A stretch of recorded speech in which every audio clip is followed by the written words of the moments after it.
В экологии есть два раздела – экология биологическая и экология культурная или нравственная. Убить человека биологически может несоблюдение законов биологической экологии. Убить человека нравственно может несоблюдение экологии культуры. И нет между ними пропасти, как нет четко обозначенной границы между природой и культурой. Так представлял себе связь человека и природы Дмитрий Сергеевич Лихачев, русский литературовед, историк и публицист. А коллегия Комитета Республики по экологии и природным ресурсам обсудила свое видение порядка и чистоты наших краев. Участники встречи зачитали доклады по теме и приняли необходимые решения для того, чтобы привести в гармонию оба раздела.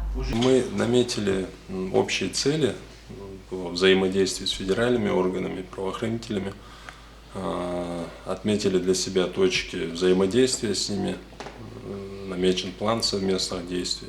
В общем, все мероприятия направлены на улучшение общей экологической ситуации в республике.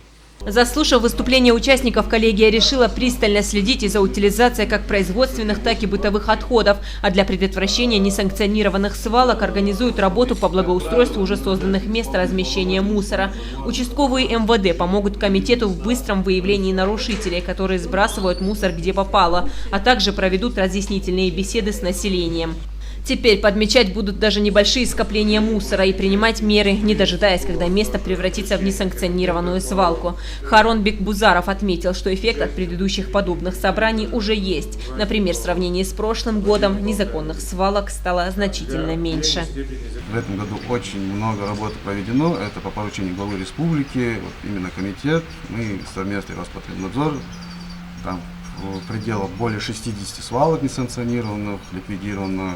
Положительная динамика налицо, а значит, плодов от коллективных решений и совместных действий представителей власти на местах и руководства республики к зиме будет еще больше. Главное помнить о том, что в нелегкой борьбе с беспорядком в нашем экодоме власти бессильны без нашей с вами помощи.